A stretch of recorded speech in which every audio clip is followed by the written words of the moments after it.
There were 3 small black holes in the plaster wall of Charlie Louvin's bedroom. They weren't cracks in time. They were the marks of .38 caliber bullets. History had spent 50 years whitewashing Charlie, painting him as the good brother, a living saint who had to put up with his alcoholic brother, Ira. But that hole in the wall was hard evidence of a hideous truth. The saint was a fake. The man who pulled the trigger, who tried to blow Charlie's head off in the dark of night, wasn't the enemy. It was Betty, his wife. What kind of poison could turn a woman who loved her husband into a murderer? Charlie Louvin wasn't a victim. He was a silent accomplice who brought hell home from the stage and smiled as it consumed his own family. The legend of the good brother ends right here in this acrid smell of gunpowder. But to understand how a man in a white suit ends up staring down the barrel of a gun held by his wife, we cannot start in Nashville. We cannot start with the fame, the money, or the Grand Ole Opry. We must go back to the source of the infection. We must go back to the red clay and the brutal winds of Alabama. We must go back to Sand Mountain. Geography is destiny, and nowhere is this truer than in the case of the Louvin brothers. Sand Mountain is not a mountain in the majestic, poetic sense. It is not a place of soaring peaks and breathtaking vistas. It is a plateau, a stubborn slab of sandstone rising out of the northeast Alabama soil, flat-topped and defiant. In the 1920s and 30s, it was a place of isolation. It was a world unto itself, cut off from the modernizing South by difficult roads and a culture of intense clannish suspicion. The people of Sand Mountain were hard people. They had to be. The soil was poor, the weather was unforgiving, and survival was a daily wrestling match with the elements. It was a place where poverty wasn't a temporary condition. It was the atmosphere. You breathed it in with the dust. It was a poverty of shoes, of food, of medicine, and often of hope. But it was also a place of blinding, terrifying spirituality. On Sand Mountain, God was not a distant abstraction. He was a neighbor. He was in the cornfields. He was in the wind. And most importantly, he was in the punishment. The religion of Sand Mountain was Old Testament in its purest, most brutal form. It was a faith of fire and brimstone, of judgment and atonement. There was very little talk of a gentle Jesus who walked on water. There was a lot of talk about a God who flooded the earth and demanded sacrifice. Into this crucible, Ira Lonnie Loudermilk was born in 1924, and his brother Charlie Elzer Loudermilk followed in 1927. Their universe was ruled by a single terrifying deity, their father, Monroe Louvin. To the neighbors, Monroe was a hard-working farmer, a man who scraped a living out of the dirt to feed his large family. But inside the walls of the Loudermilk cabin, Monroe was the Colonel. He was a man of absolute, unquestioned authority, and his primary tool of parenting was violence. We must be careful not to view Monroe Louvin's discipline through the soft lens of modern psychology. This wasn't strict parenting. This was systematic, ritualistic brutality. Monroe believed with the fervor of a zealot that the devil lived inside his children. It was his God-given duty to beat the devil out. For Ira and Charlie, pain became the primary language of intimacy. If they didn't finish their chores in the cotton fields, they were whipped. If they spoke out of turn, they were whipped. If they showed a flicker of pride or rebellion, they were whipped. Charlie would later recount these beatings, not with anger, but with a chilling, detached factualism. He described how their father would order them to go out and cut their own hickory switches. If the switch was too small, Monroe would cut a larger one, and the beating would be twice as severe. They were forced to strip the leaves off the branch, preparing the instrument of their own torture. Then they had to stand still and take it. To run was to invite death. To cry was to show weakness. This was the lesson etched into their skin. Love hurts. Love is control. Love is the heavy hand that corrects you. But Monroe's violence wasn't distributed equally. Ira, the elder, the louder, the more rebellious spirit, took the brunt of it. Ira was the lightning rod. He seemed to attract the colonel's rage. He would talk back. He would sulk. He would stare his father down with a defiance that bordered on suicidal. And for this he was broken over and over again. Charlie, watching from the sidelines, learned a different lesson. He learned the art of invisibility. He learned that survival depended on managing the temperature of the room. He learned to be the good boy, the one who did the chores, the one who kept his mouth shut, the one who faded into the wallpaper when the storm clouds gathered on Monroe's face. He learned that his safety depended on navigating Ira's chaos. If Ira stayed in line, Charlie was safe. If Ira rebelled, everyone suffered. Thus, the dynamic was set before they even owned a pair of shoes. Ira was the sinner, Charlie was the witness. Ira was the chaos, Charlie was the containment. But amidst the screams and the poverty, there was a sound that would save them and eventually destroy them. Music. Sand Mountain was poor in money, but it was rich in song, specifically the sacred harp. This was a form of a cappella choral singing that dated back to the earliest days of America. It wasn't the polite, hushed singing of a cathedral. Sacred harp was loud. It was visceral. The singers sat in a square, shouting the notes, fa, sol, la, mi, at the top of their lungs, their voices clashing and resolving in open, ringing chords that sounded like tectonic plates grinding together. It was music meant to be felt in the chest cavity. It was music that acknowledged the hardness of life.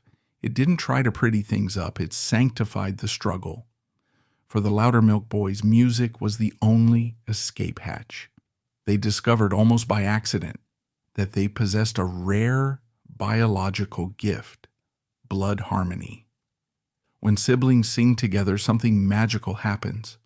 Because they share the same DNA, the same shape of the larynx, the same nasal cavities, and the same regional accent, their voices blend in a way that two strangers can never achieve.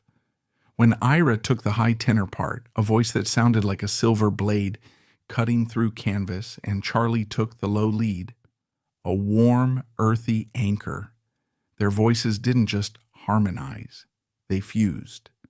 They created a third sound, a ghost voice that shimmered in the air above them, ringing with a sympathetic vibration that raised the hair on the arms of anyone who heard it. They realized something else too. When they sang, the colonel stopped hitting. Music was the only thing that softened Monroe Louvin. When the boys sang the old hymns, when they harmonized on the great speckled bird or I'll Fly Away, the old man's face would relax. For 3 minutes at a time, the monster was tamed, and so they sang for their lives. They sang to keep the hickory switch on the wall. They sang to buy peace. They practiced for hours in the fields, in the barn, in the dark, perfecting the blend, locking their voices together until they were indistinguishable. This created a bond between them that was stronger than marriage, stronger than friendship, and stronger than hate. They were Siamese twins, joined at the throat. They needed each other to make the magic work. Ira needed Charlie's stability to ground his flighty tenor. Charlie needed Ira's brilliance to elevate his steady baritone. But this dependency was a trap. It meant that Charlie could never truly leave Ira, because to leave Ira was to silence the music, and to silence the music was to invite the darkness back in. By the time they were teenagers, the itch to leave Sand Mountain was unbearable. They began to venture out, playing on small local radio stations in Chattanooga and Knoxville. They were rough. They were hillbillies. They wore ill-fitting clothes and played cheap instruments. But the sound, that undeniable, piercing Louvin sound, was there. It was during these early years, the late 1940s, that the cracks in the foundation began to show. The transition from the cornfield to the stage is dangerous for any young man, but for Ira Louvin, it was catastrophic. Ira discovered alcohol. On Sand Mountain, alcohol was the devil's urine. It was forbidden. But out in the world, in the honky-tonks and the roadside bars, it was everywhere. For a man carrying the trauma of 1,000 beatings, a man whose mind was a buzzing hive of insecurity and rage, the first drink must have felt like a miracle. It quieted the noise. It made him feel 10 feet tall. It made him feel like he could fight the colonel and win. But Ira was physiologically incapable of drinking like a normal man. He had what the old-timers called an allergy of the spirit. One drink triggered a transformation. The shy, awkward genius vanished, replaced by a towering, paranoid monster. When Ira drank, he didn't get happy. He got mean. He got Sand Mountain mean. He would pick fights with men twice his size. He would scream at waitresses. He would smash his mandolin against the wall because a string went out of tune. He became a whirlwind of destruction. And Charlie? Charlie became the janitor. This was the pattern established in their childhood, now played out on the professional circuit. Ira would set the fire. Charlie would put it out. Ira would insult the promoter. Charlie would apologize. Ira would pass out in the back seat. Charlie would drive the car through the night to the next gig. Charlie did this not because he was a saint, but because he was a hostage. He was a hostage to the harmony. He knew that without Ira, he was just a dirt poor kid from Alabama with a guitar. With Ira, he was somebody. He was half of the Louvin Brothers. So he swallowed his pride. He swallowed his anger. He swallowed his fear. He learned to manage Ira like a bomb disposal expert handling a live explosive. He developed a second skin, a professional detachment that allowed him to stand next to a maniac on stage and sing about the love of God with a straight face. But repression is not erasure. You can swallow anger, but you cannot digest it. It sits in your gut. It rots. It turns into an ulcer. Or it waits for a moment of weakness and it explodes. As the 1950s dawned and the brothers moved closer to their dream of the Grand Ole Opry, the tension in the car was becoming unbearable. They were climbing the ladder of success, but they were doing it with a devastating handicap. They were two men tied together by a rope, scaling a cliff face. One was climbing steady and sure. The other was thrashing wildly, trying to cut the rope. They were heading toward Nashville. They were heading toward the white suits and the fire, but they were also heading toward the women who would unwittingly walk into this crossfire, the wives who would become the collateral damage in the war between the brothers. The stage was set. The characters were in place. The tragedy of the Louvin brothers was about to move from the prologue to the main act, and the first casualty would not be a career, but a marriage. The dichotomy was sickening. That is the only word for it. It was a spiritual nausea that settled into the bones of Charlie Louvin in the mid-1950s, a rot that lived beneath the starch of his collar. On Saturday nights, the Louvin brothers stood on the stage of the Ryman Auditorium, the mother church of country music. The stained glass windows glowed with the humid heat of a Tennessee summer. The pews were packed with the faithful, farmers in their Sunday best, housewives with oscillating fans, children hushed by the reverence of the room. Charlie and Ira would step to the microphone, their white suits gleaming under the lights like the raiment of the transfigured. They would lean in, shoulder to shoulder, and sing, "The Family Who Prays. The family that prays never shall part." Their voices were so pure, so intertwined, that they didn't sound like two men. They sounded like a single divine instrument. Women in the front row would weep. Men would bow their heads.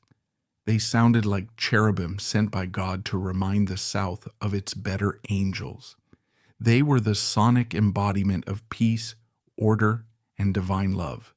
They were the proof that salvation was possible.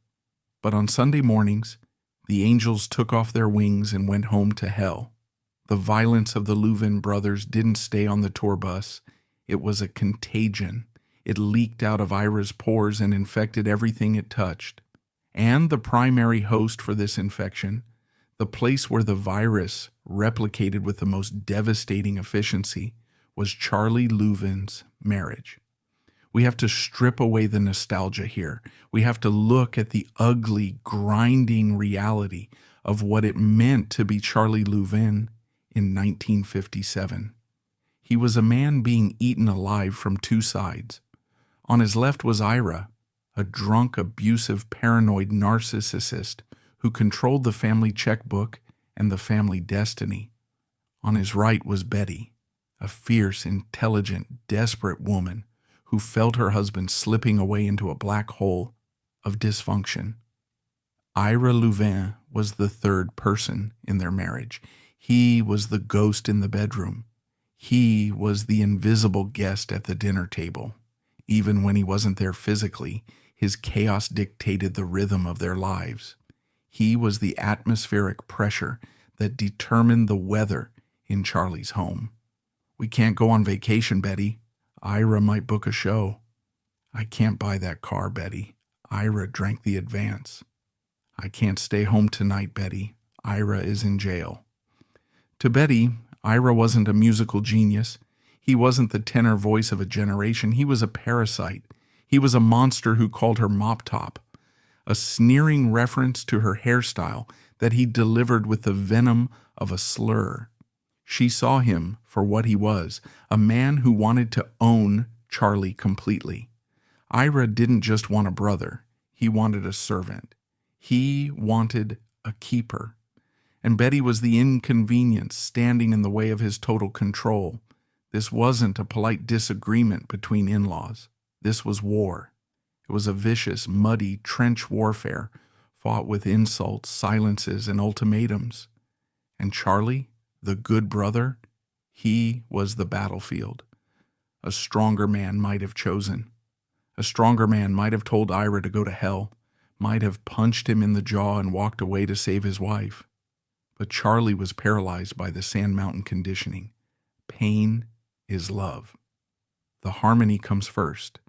Survival depends on the unit. He was addicted to the abuse just as much as Ira was addicted to the bottle. He needed the music. He needed the fame.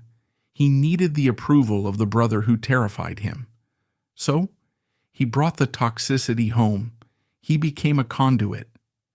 Ira would scream at Charlie on the bus for 400 miles.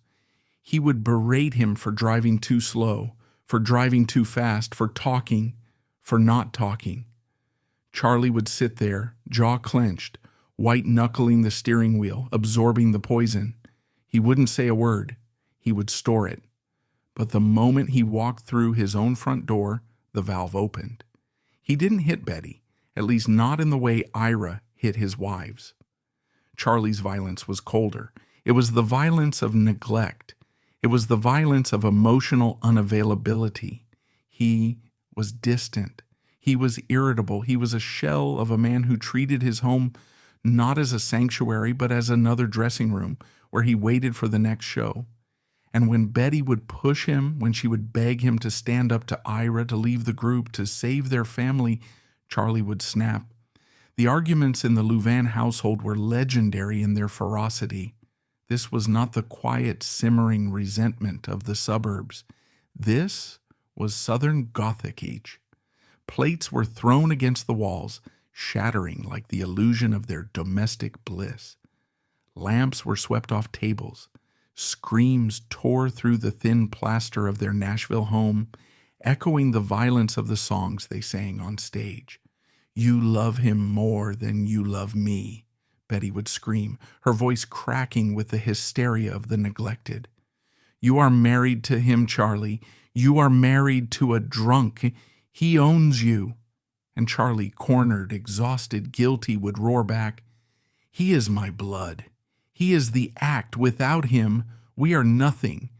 Do you want to starve, woman? Do you want to go back to being nobodies? Do you want to go back to Sand Mountain? It was a cycle of abuse, passed down from Colonel Louvin's hickory switch to Ira's fists, from Ira's fists to Charlie's silence, and from Charlie's silence to Betty's rage. The violence didn't disappear, it just changed hands. But the most dangerous person in the room wasn't the screaming man, it was the cornered woman. We often talk about domestic violence with a gendered lens, the violent husband, the victim wife, and that was certainly true for Ira, whose marriages were literal bloodbaths of strangulation and beatings. But in Charlie's house, the dynamic was different. Betty was not a punching bag. She was a fighter. She was a woman pushed to the absolute brink of sanity. She was watching her life being dismantled by her brother-in-law, and her husband was holding the door open for him. She began to arm herself, physically and psychologically. The tension built throughout the late 50s like a thunderhead over the Alabama plains. The album Satan is Real was released in 1959, and the irony was unbearable. While the brothers posed in front of a fake fire to sell records to the pious, a real fire was consuming Charlie's home. The breaking point didn't come with a grand announcement. It came on a Tuesday, or maybe a Thursday. The day doesn't matter. What matters is the exhaustion. It was late. Charlie had just come off the road. The smell of the tour bus, diesel, stale Lucky Strike smoke, the sour reek of Ira's vomit clung to his clothes like a second skin. He was tired. He just wanted to sleep. He wanted to turn off the noise in his head. But the war was waiting for him. Betty was there. She was waiting. She had reached her limit. Maybe Ira had called the house and insulted her again. Maybe Charlie had missed a birthday. Maybe the bank account was empty because Ira had gambled the deposit. The specific spark is lost to history, but the explosion is recorded in the architecture of the house. The argument started in the kitchen and moved to the bedroom. It escalated quickly, bypassing logic, bypassing reason, straight into the red zone of pure adrenaline. I can't take it anymore, Charlie. Then leave, go. Get out if you hate it so much. But she didn't leave. She went to the drawer. In the lore of country music, guns are props. They are things cowboys wear in movies. They are lyrical devices in murder ballads where a man shoots a woman down by the river. But in 1950s, Tennessee, guns were tools. Everyone had them. They were as common as Bibles. Betty pulled a pistol, a .38 caliber revolver, heavy, cold, and loaded. Stop for a moment. Freeze the frame. This is the good brother. This is the saint of the Grand Ole Opry. This is the man who sang "The Angels Rejoice" last night. And he is standing in his own bedroom, surrounded by the mundane artifacts of married life. A dresser, a bedspread, a lamp, staring down the barrel of a loaded weapon held by the woman he swore before God to cherish. This is the grotesque reality behind the white suits. The family who prays had become the family who prays. Charlie, in his later years, would recount this moment with a terrifying calmness. He didn't say he was scared. He said he was surprised. He looked at her, and he saw a stranger. He saw what he had turned her into. He saw the reflection of his own cowardice in her trembling hands. "You won't shoot," he might have said. Or maybe he said nothing.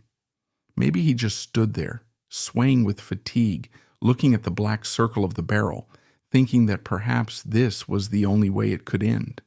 Perhaps he thought it would be a relief. Betty's hands were shaking. Or maybe they weren't. She wasn't trying to murder him in cold blood. She was trying to kill the situation. She was trying to shoot the ghost of Ira Louvin that was standing between them. She was trying to make a noise loud enough to wake Charlie up from his trance of submission.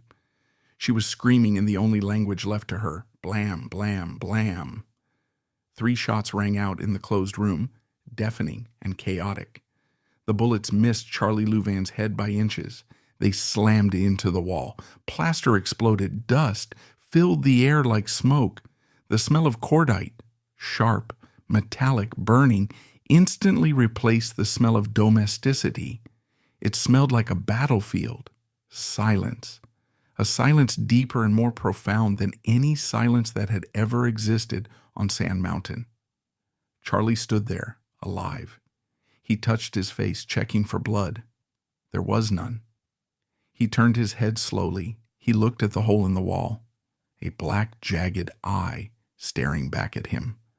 A permanent record of how close he had come to the abyss. He looked at Betty. The gun was lowered. The rage had drained out of her, replaced by shock. She had done it. She had crossed the line. She was looking at him and looking at the gun, realizing that she had almost become a widow and a murderer. And here is the most damning part of the story. Here is the detail that reveals the true rotting heart of the Nashville machine. Here is the moment where the good brother myth dissolves into dust. What did Charlie Louvin do? Did he call the police?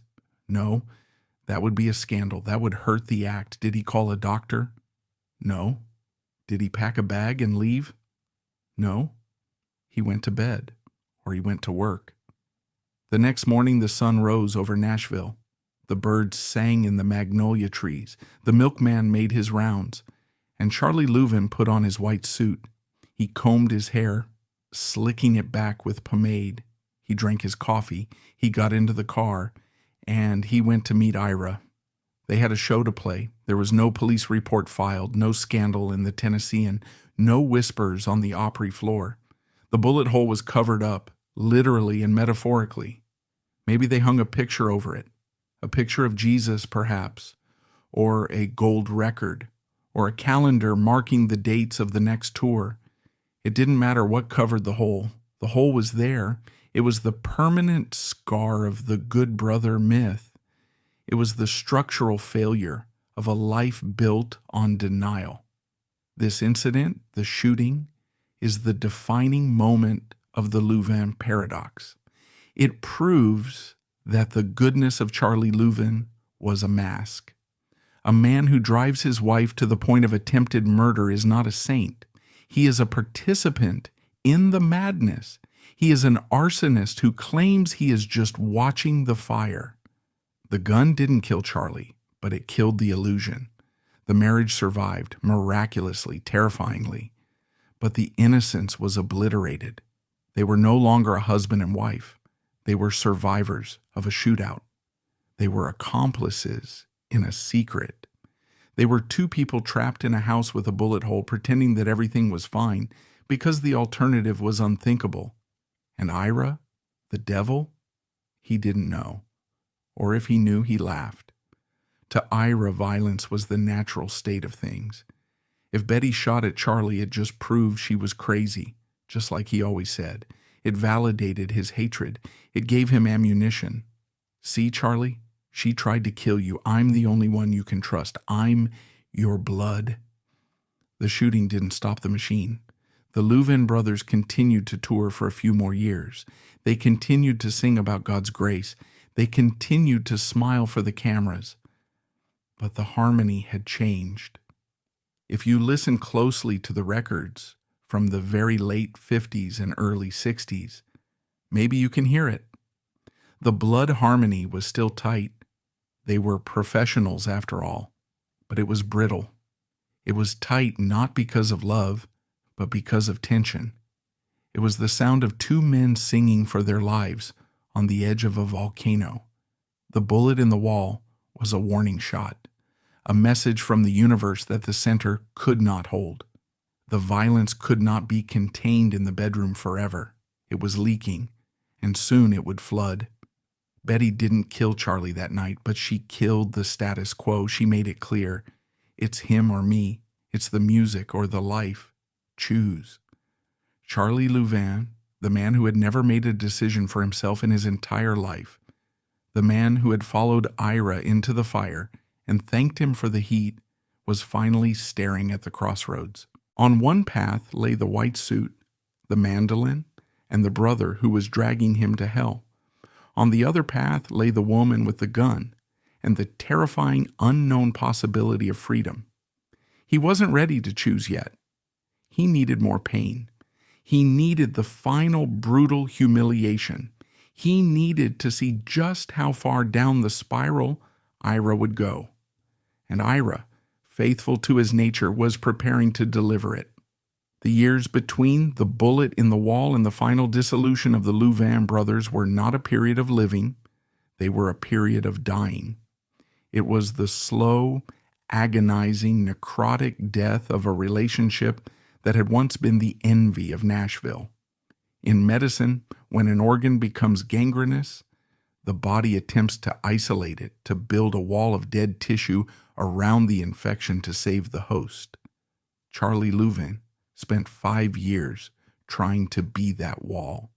He tried to contain Ira's rot, to keep it from spreading to the music, to the bank account, and to his own fragile marriage. But gangrene, left untreated, always wins. The bullet hole in Charlie's bedroom wall was a physical manifestation of the end, but the Louvin brothers didn't stop. They were a machine that generated cash, and machines don't have feelings. They have momentum. They had contracts. They had dates on the calendar. And so, the good brother put on his mask, walked out the door past the plaster dust, and climbed back onto the bus with the devil. This period, the late 50s and early 60s, is often romanticized by music historians as the peak of their creative powers. And in a cruel, ironic twist, it was. The album Satan is Real is a masterpiece of dread and devotion. The harmonies on tracks like The River of Jordan are so tight they sound like a single soul crying out in 2 voices. The industry awarded them, the fans adored them. But we must look at the cost of that beauty. To get those takes, to get those performances, Charlie Louvin had to turn himself into a non-person. He became a caretaker of a madman. He became a martyr armed with wood glue. We need to be specific about Ira Louvin's alcoholism. It wasn't the sad clown drinking of a George Jones who would miss shows and drive lawnmowers to the liquor store in a fog of sorrow. Ira's drinking was weaponized. Alcohol stripped away the thin veneer of civilization that covered the Sand Mountain trauma.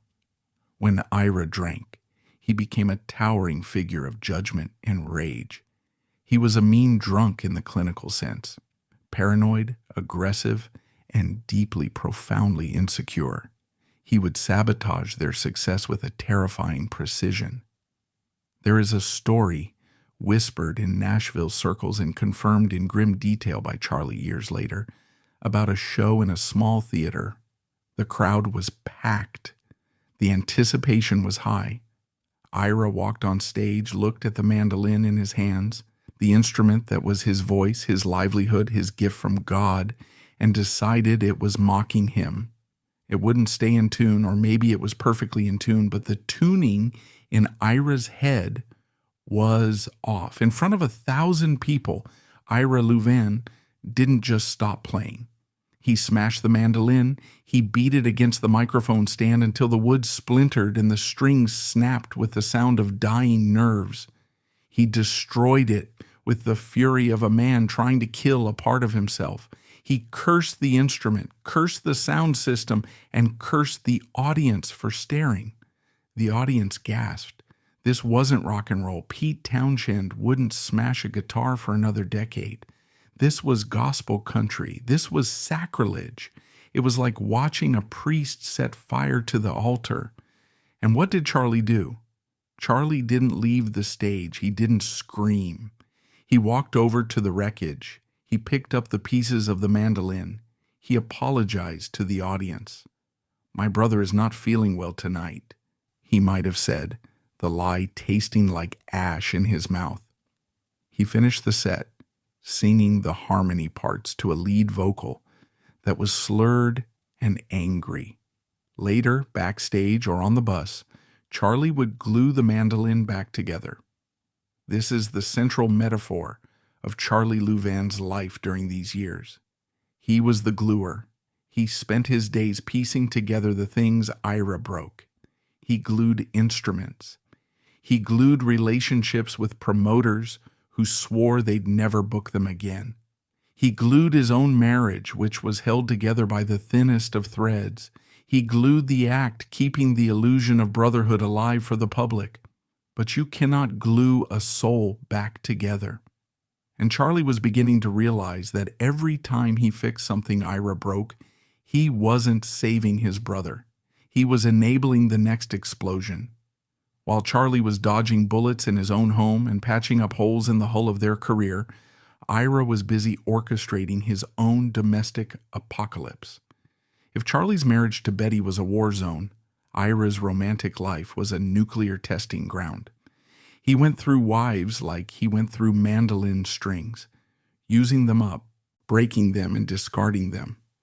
But his relationship with his third wife, Faye, deserves special attention because it serves as a gruesome mirror to Charlie's life.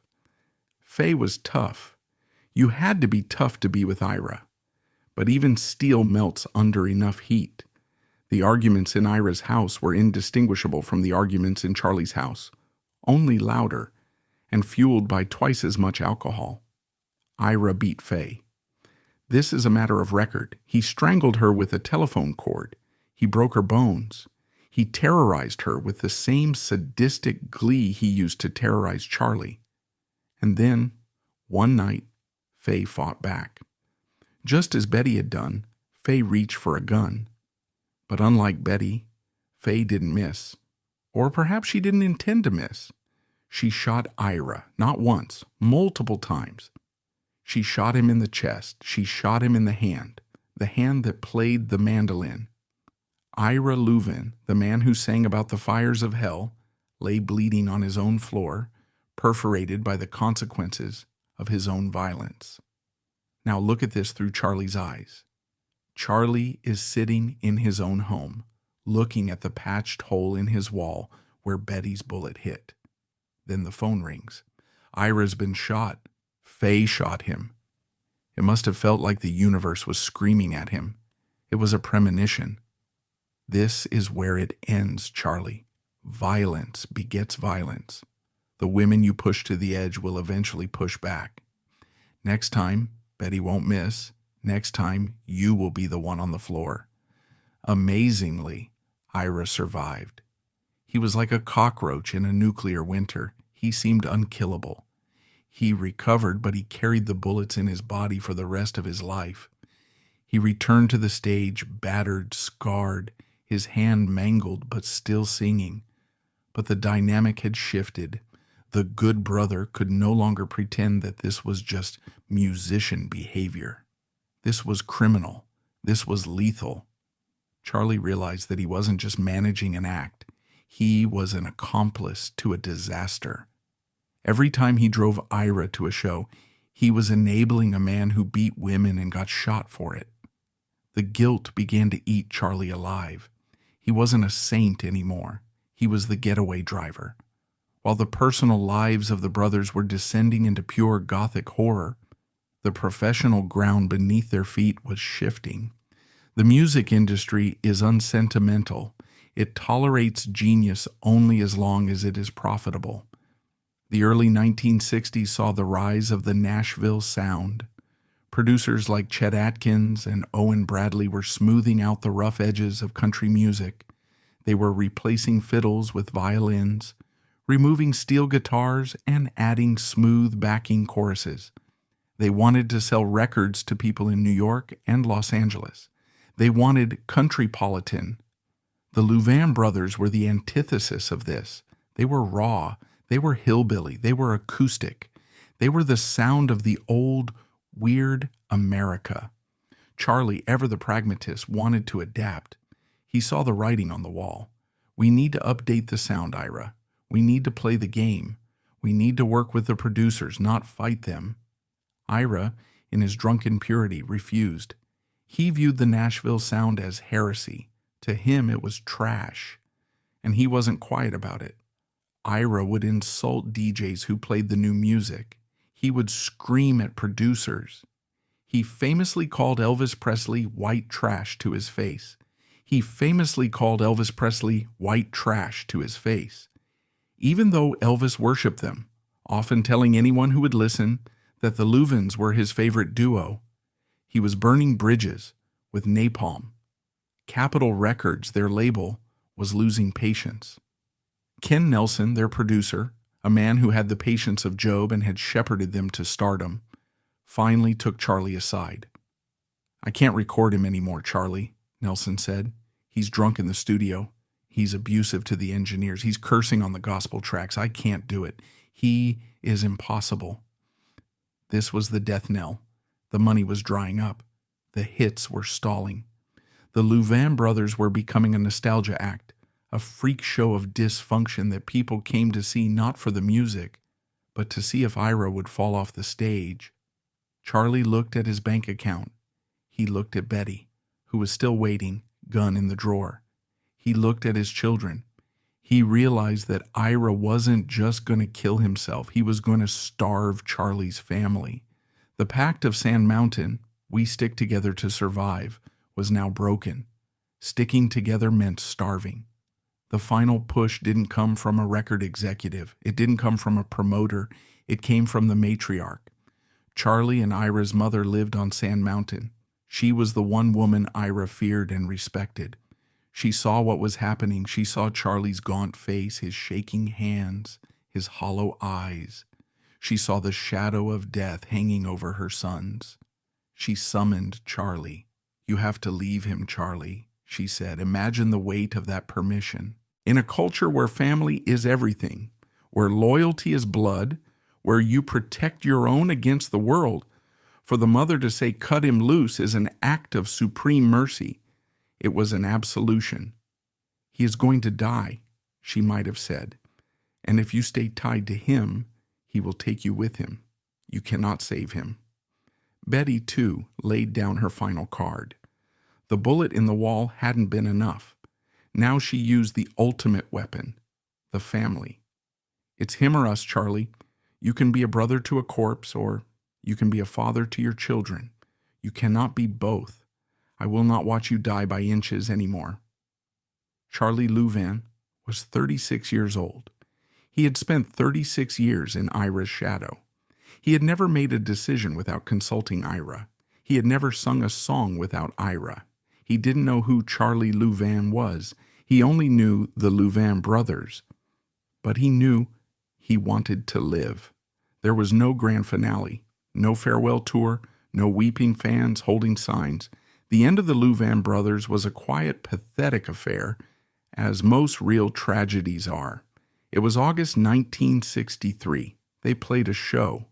Ira was drunk. He insulted the audience. He played sloppy. Charlie stood there, the professional, hitting his marks, singing the harmony, but his heart was stone. He was going through the motions of a man who had already checked out. After the show, Charlie didn't yell. He didn't fight. He just packed his guitar. He walked up to Ira. Ira was likely slumped in a chair backstage, nursing a bottle, waiting for Charlie to load the gear, waiting for Charlie to drive, waiting for Charlie to clean up the mess, just as he had done for 20 years. "I'm done, Ira," Charlie said. It wasn't a question. It wasn't a threat.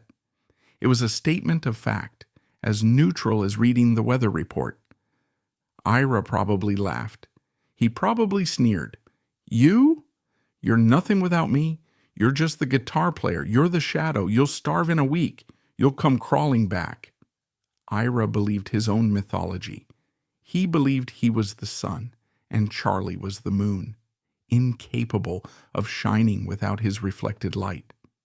He didn't realize that Charlie was the gravity holding the solar system together.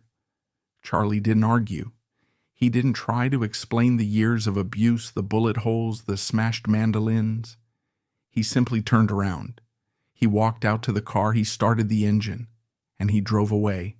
He left Ira there. For the first time in his life, Charlie Louvin was driving a car with an empty passenger seat. The silence in the car must have been terrifying.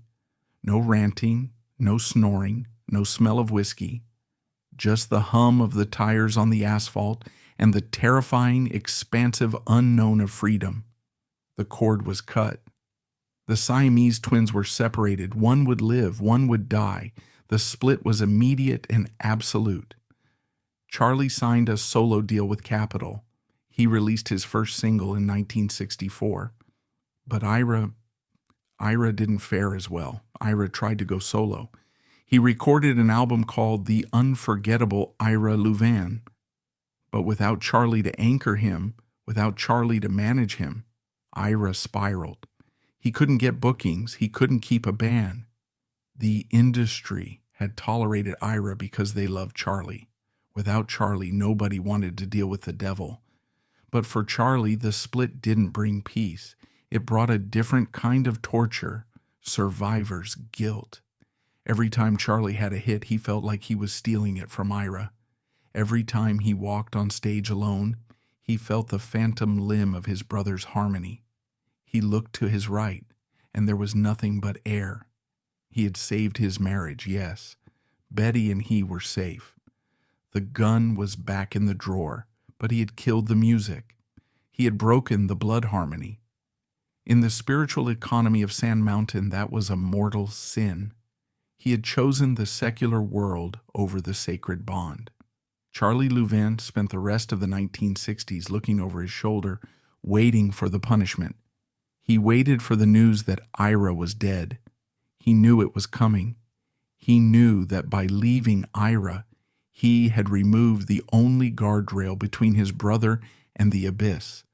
He had signed Ira's death warrant by resigning as his keeper, and the abyss was hungry.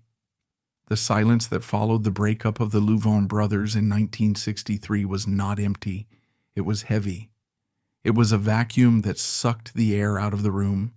For Charlie Louvin, it was the silence of a man who has finally stopped screaming, only to realize his ears are still ringing with the echo of 20 years of noise. He was free. The word tasted strange on his tongue, like a foreign coin he didn't know how to spend. For 36 years, his identity had been plural. He was one of the brothers. He was the harmony. He was the anchor. Now he was singular. He was just Charlie. To the shock of the Nashville establishment, Charlie Louvin didn't crumble into dust. The conventional wisdom on Music Row was that Ira was the genius and Charlie was the luggage. Ira wrote the songs. Ira played the virtuoso mandolin. Ira had the stratospheric tenor voice that scraped the ceiling of heaven. Charlie was just the rhythm guitar player who kept the beat and drove the car. But the establishment forgot one thing. Charlie was the one who showed up. In 1964, Charlie released his first solo single. The title was so on the nose, it felt like a public confession, a message sent via radio waves to a man who refused to pick up the phone. The song was titled, "I Don't Love You Anymore." Ostensibly, it was a song about a failed romance, a standard country weeper about a man getting over a woman. But when Charlie sang it, looking straight into the camera with those sad, heavy-lidded eyes, everyone in the industry knew who he was really singing to. He wasn't singing to Betty. He wasn't singing to an ex-lover. He was singing to Ira. I don't love you anymore. It was a declaration of independence. It was a lie, of course. He loved Ira desperately, with the terrifying intertwined love of a twin. But it was a necessary lie. It was a mantra he had to repeat to keep himself from picking up the phone and begging the monster to come back. The song was a hit. It climbed the charts. It proved that reliability, discipline, and a warm, honest baritone had a place in the new Nashville. Charlie became a fixture on the Grand Ole Opry as a solo act. He was safe. He was consistent. He was the good brother, finally getting his reward in heaven without having to die first. But while Charlie was climbing, Ira was plummeting. If Charlie was the body surviving the amputation, Ira was the severed limb rotting in the sun. Ira's solo career was a disaster. He recorded an album, The Unforgettable Ira Louvin, a title that reeks of a desperate need to be remembered while still alive. The music was good. Ira was physically incapable of making bad music, but the infrastructure of his life had collapsed. Without Charlie to drive the car, Ira missed gigs. Without Charlie to smooth over the insults, Ira was banned from clubs. Without Charlie to glue the mandolin back together, the instruments stayed broken. Ira was drifting. He was a ship without an anchor in a hurricane. He was arrested for DUI. He was arrested for assault. The police in Alabama and Tennessee knew him by name. He was no longer a star. He was a public nuisance. He was the Old Testament prophet screaming on a street corner while the world walked by, listening to the Beatles. But even in the abyss, there was a flicker of light. In 1965, Ira seemed to be trying to claw his way back. He married his fourth wife, Ann Young. Ann was different. She wasn't part of the Nashville brawl. She was a Canadian, a singer, someone who looked at Ira not as a legend or a monster, but as a man who needed help. Under Ann's influence, Ira began to calm down. He started talking about the future again. He talked about a new gospel album. He talked about getting sober, or at least sober enough to work. There were whispers that he wanted to reconcile with Charlie. This is the cruelest trope in tragedy, the false dawn, the moment when the protagonist decides to turn his life around, only to find that fate has already written the ending. It is the hope that makes the fall so devastating. On the morning of June 20th, 1965, Charlie Louvin woke up with a feeling of dread he couldn't name. It was a Sunday, Father's Day. Charlie was in West Virginia touring. He was doing his job. He was the professional. Ira and Ann were in Missouri. They had played a show the night before in Jefferson City. It was a small show, nothing like the glory days of the Ryman, but the crowd had loved them. Ira was happy. He was singing again. He was with a woman who didn't pull a gun on him. He was a working musician on the road. They were driving home to Alabama. They were on Highway 70 near Williamsburg, Missouri. We have to pause here and look at the geometry of this moment. For 20 years, Charlie Louvin had driven the car. He had driven hundreds of thousands of miles through blizzards, through rainstorms, over treacherous mountain passes. He had driven while Ira slept, while Ira drank, while Ira screamed. Charlie had been the designated driver of their destiny. His vigilance had kept them alive. Now Ira was in a car without Charlie. It wasn't Ira driving. It was a friend, a man named Gene Yarbrough. Ira was in the passenger seat. Ann was in the back. The time was shortly after dawn. The road was slick. Coming the other way was a car driven by a man named Billy Lee Copley. Billy Lee Copley was drunk, 6 times the legal limit. This is the ultimate cosmic irony of the Louvin Brothers story. Ira Louvin, the man whose life was defined by alcohol, the man who had terrorized highways across the South for 2 decades, the man who had driven drunk 1,000 times and survived, was about to be killed by a drunk driver. It was as if the universe was balancing the books. The alcohol that Ira had poured into the world was coming back to claim him. The impact was catastrophic. It was a head-on collision at highway speeds. In 1965, cars were made of heavy steel. They didn't crumple to absorb impact. They transferred it to the occupants. But the force of the crash wasn't the end. The fuel tanks ruptured. 6 years earlier, Ira and Charlie had stood in a rock quarry in Nashville, wearing white suits, posing in front of kerosene-soaked tires.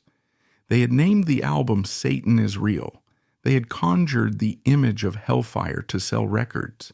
They had played with fire. Now on a lonely highway in Missouri, the prophecy fulfilled itself. The cars exploded. It was an inferno. Ira Louvin, the tenor who sang like an angel, burned. Ann Young, the woman who tried to save him, burned. Gene Yarbrough, the driver, burned. When the police and firefighters arrived, there was nothing to save. The fire was so intense it had fused metal to bone. The bodies were unrecognizable. They had to be identified by dental records and personal effects. Ira Louvin was 41 years old. Charlie Louvin was getting ready for his show in West Virginia. The phone rang. It is a sound every touring musician fears. The phone ringing at an odd hour. It usually means a cancellation, or a lawsuit, or a death. Charlie picked it up. He listened. He didn't scream. He didn't collapse. He was Charlie. He was the good brother. He thanked the caller. He hung up. What went through his mind in that moment? Grief?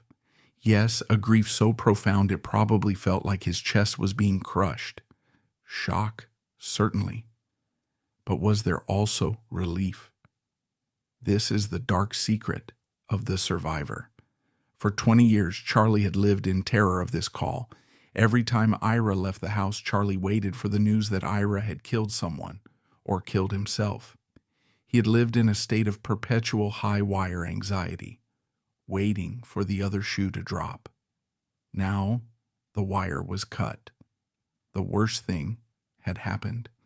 And because the worst thing had happened, nothing worse could ever happen again. The anxiety evaporated, leaving only a vast, scorched crater of sorrow. But Charlie Louvin had a show to play, and he played it. Just as he had done the night Betty shot at him, Charlie Louvin put on his suit. He walked onto the stage in West Virginia. He didn't tell the audience. He didn't ask for sympathy. He sang, "I Don't Love You Anymore." He sang the gospel hits. He did his job. Only after the curtain fell, only after the bus was loaded, did he allow himself to break. He sat in the back of the bus, the phantom seat next to him finally, permanently empty, and he wept for the brother he hated, the brother he loved, the brother who was the other half of his own heartbeat. The funeral was held in Nashville. It was a spectacle, but a hushed one. The casket was closed. The fire had seen to that. The industry turned out. The men who had banned Ira from their clubs came to pay their respects. The producers who had refused to record him sent flowers. Death washes away the liability and leaves only the legend. Suddenly, Ira wasn't the drunk who smashed mandolins. He was the tragic genius who had been taken too soon. Charlie stood by the grave. He looked at the hole in the ground. He realized then that he wasn't just burying a brother. He was burying the sound. That specific vibration, the Louvin harmony, was a biological anomaly. It existed only when those two specific throats vibrated in proximity. It couldn't be taught. It couldn't be replicated. You could hire the best tenor in the world to sing with Charlie, and it wouldn't sound like Ira. The blood harmony was extinct. Charlie Louvin was now the sole custodian of a dead language. He was the last speaker of a tongue that had burned up on a highway in Missouri. He was standing at the graveside of his own identity. The years that followed Ira's death were the years of Charlie's penance. He continued to tour. He continued to record. He was a member of the Grand Ole Opry for 50 years. He was the kindly old man of country music, the elder statesman. But he lived in a haunted house. Betty and Charlie stayed together. This is perhaps the most shocking part of the story. The marriage that had been forged in violence, tested by bullets, and tortured by Ira, it survived. Why? Maybe because with Ira gone, the third point of the triangle was removed, the pressure was released, the ghost in the bedroom was exorcised. Without Ira to fight over, Charlie and Betty had to learn to look at each other again. They had to learn to be a couple without a common enemy. It wasn't a fairy tale. You don't patch a bullet hole in a wall and forget it was there. The scar tissue was thick. Charlie was a hard man, hardened by Sand Mountain and the road. Betty was a tough woman, hardened by neglect and war. But they stayed. They stayed out of stubbornness, out of religious duty, or perhaps out of the realization that no one else could possibly understand what they had been through. They were two soldiers who had survived the same trench. They couldn't relate to civilians anymore. But Ira never really left. Every night, Charlie would walk on stage at the Opry. He would step up to the microphone. He would sing the old songs, The Christian Life, Knoxville Girl, When I Stopped Dreaming. And every night he would leave a space. He would sing the lead part, and then, at the chorus, where the high tenor was supposed to soar in, there was silence, or there was a hired singer doing a professional approximation. Charlie would look to his right. He would look at the empty space where the white suit used to be, where the mandolin used to be, where the devil used to be. And for a split second, in the glare of the spotlight, he would see him. He would feel him. He would hear that high, lonesome sound that could cut glass and heal hearts. Charlie Louvin lived to be 83 years old. He died in 2011. For 46 years, longer than Ira had been alive, Charlie carried the burden of being the one who lived. He gave interviews, he wrote a book, he told the truth about the fighting, the drinking, the shooting. He dismantled the myth of the good brother because he was tired of carrying the weight of a halo that didn't fit. He wanted the world to know that the harmony wasn't a gift from angels. It was a pearl forged around a grain of agonizing pain. He wanted the world to know that Satan was real.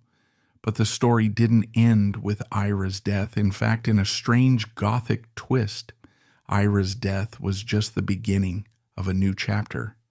Because the fire that consumed him didn't burn the music, it tempered it. And as the decades passed, a new generation, one far removed from the pews of the Grand Ole Opry, would discover the Louvin Brothers. They wouldn't come for the gospel. They would come for the fire.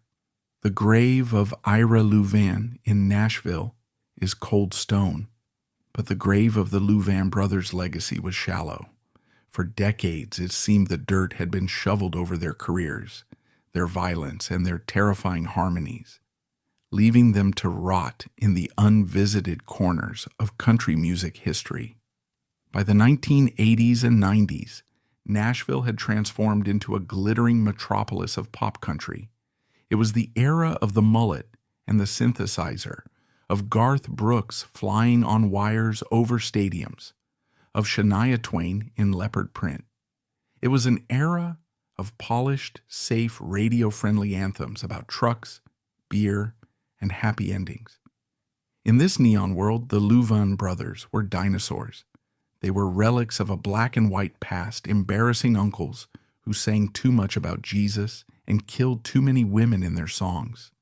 They were too country for country. Their albums sat in the dusty bins of thrift stores, filed under gospel or bluegrass, ignored by the masses who wanted their music sanitized and their stars safe. But true darkness never stays buried. It waits.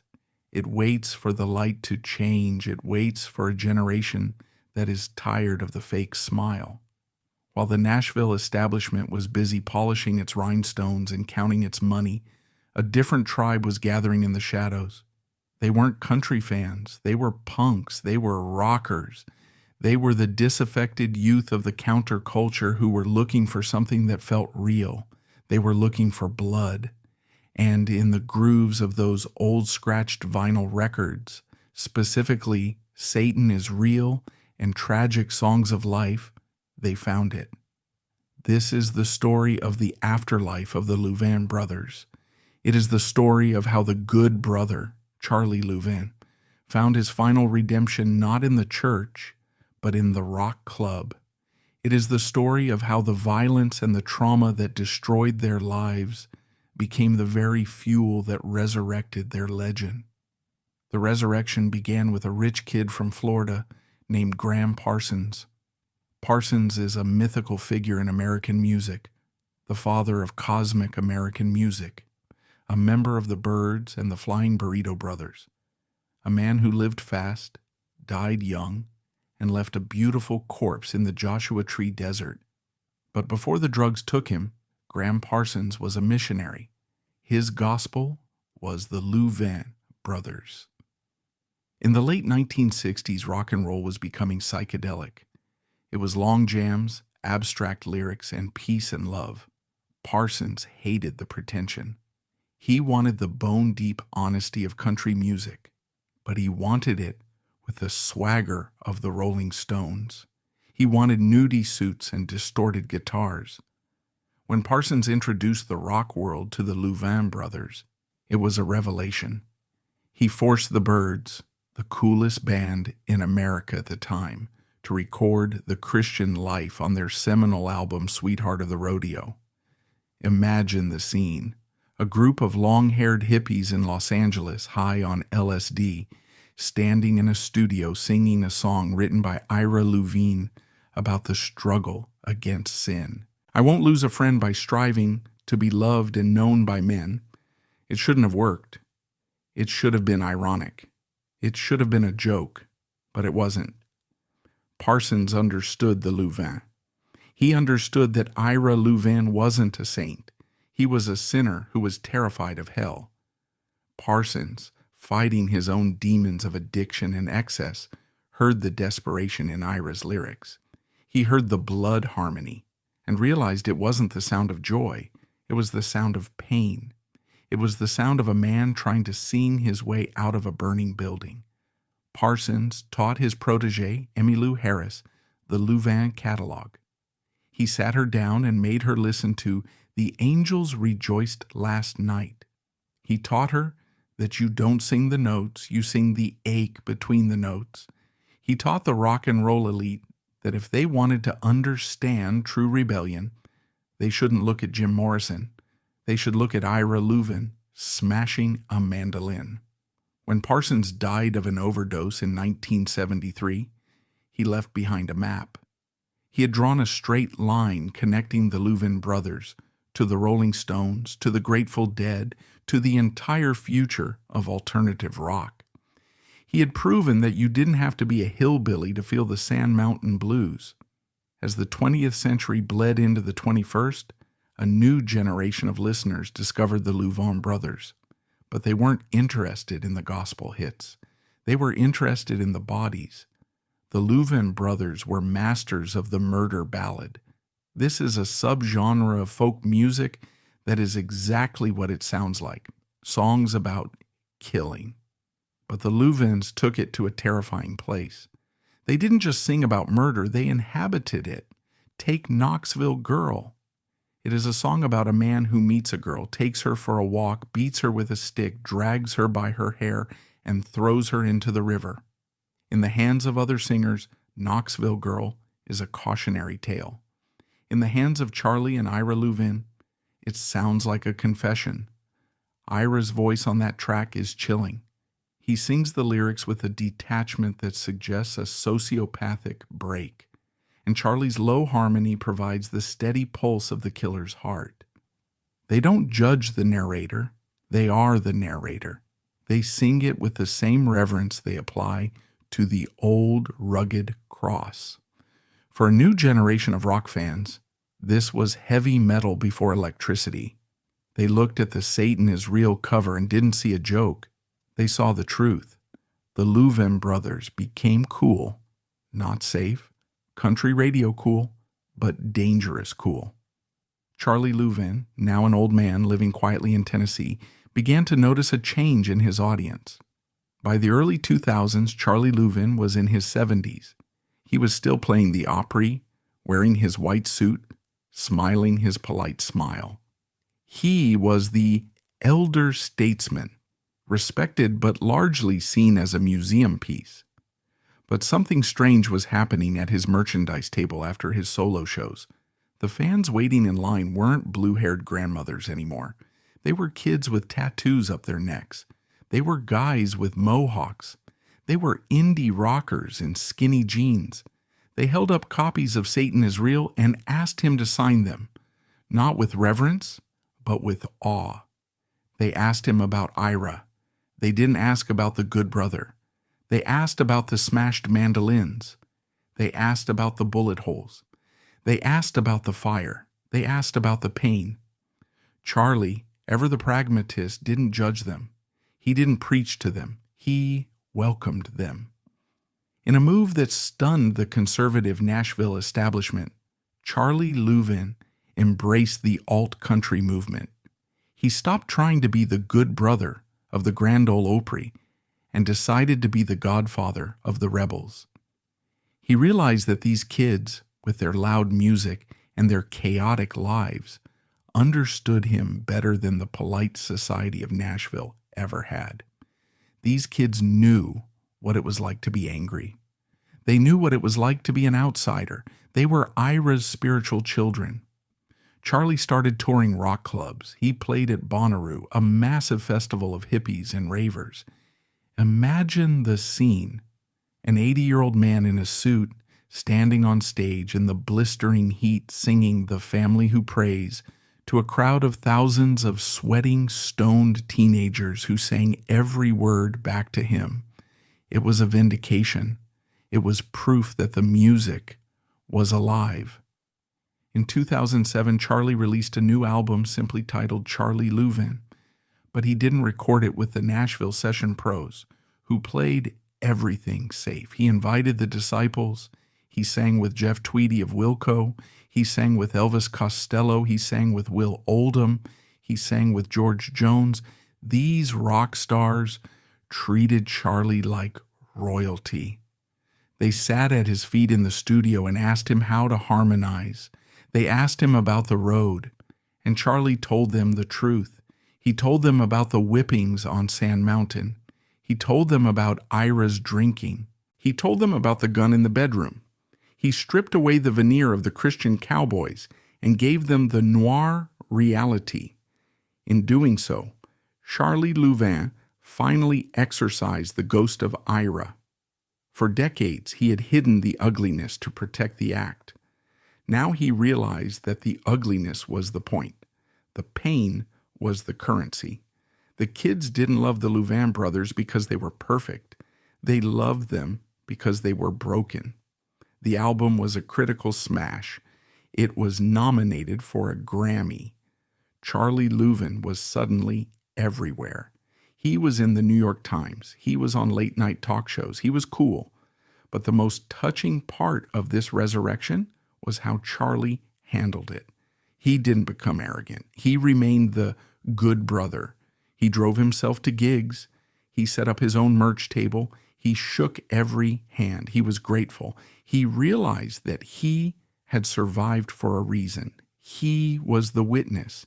He was the keeper of the flame. Charlie thought he had finally found peace in his twilight years, but fate had one last brutal test in store. But the universe wasn't done with Charlie Louvin. The good brother had survived the beatings, the bullets, and the bus crashes. He had outlived Ira by 40 years, but he couldn't outlive biology. In 2010, Charlie was diagnosed with pancreatic cancer. It is a cruel disease. It is painful. It is rapid. It is a fire in the belly. It strikes with the violence of a hickory switch. Most men of 83 would have retired. They would have gone home to Betty. They would have taken the morphine and waited for the end. Charlie Louvin went on tour. It was an act of defiance that bordered on madness. He was dying. He was frail. His skin was paper thin. He looked like a gust of wind could blow him over, but he refused to cancel the dates. Why? Because he was a Louvin. Because the road was the only home he knew. Because the harmony had stopped 40 years ago, but the song had to continue. Because if he stopped singing, the silence would finally catch him. There are videos of these final shows. They are hard to watch, and yet they are magnificent. Charlie sits on a stool, too weak to stand. His voice is a whisper, a shadow of the baritone that anchored the Louvin sound. He misses notes, he forgets lyrics. But the audience doesn't care. They fill the silence. They sing the parts for him. They hold him up with their voices. He looked out at the audience, the mix of old country fans and young rockers, the sacred and the profane mixed together in the dark club, and he smiled. It wasn't the professional smile of the 1950s. It was the genuine smile of a man who has beaten the odds. He had won. He had survived the colonel. He had survived Ira. He had survived the bottle. He had survived the gun. He had survived the obscurity. And now, facing the final curtain, he was doing it on his own terms. In one of his final interviews, a journalist asked him if he was afraid of dying, if he was afraid of meeting Ira on the other side. Charlie laughed, a dry, wheezing rasp. "I ain't afraid of the devil," he said. "I lived with him for 40 years. I drove his car. I tuned his mandolin. The devil and I, we're old acquaintances, and I ain't afraid of God neither. I reckon I've done my purgatory right here on earth." Charlie Louvin died on January 26th, 2011. The funeral was different this time. It wasn't just the Nashville elite in their suits. It was a cross-section of American music. It was a celebration of a man who had bridged the gap between the sacred and the profane, between the church pew and the mosh pit. Betty Louvin, the woman who had pulled the trigger all those years ago, stood by his grave. She had stayed. Through the violence, through the fame, through the poverty, through the cancer, their marriage remains one of the great unexplained mysteries of the story. Was it love? Was it trauma bonding?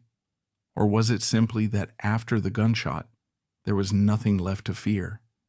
With Charlie's death, the physical presence of the Louvin brothers was gone, but the blood harmony left a deafening echo. You can hear it in the Everly brothers, who worship them. You can hear it in the dark folk of the Avett brothers. You can hear it in every song that dares to mix the holy with the horrific. So, what are we left with? Now that the voices are silent and the bodies are dust, what is the meaning of the Louvin brothers? We are left with the paradox of the white suit.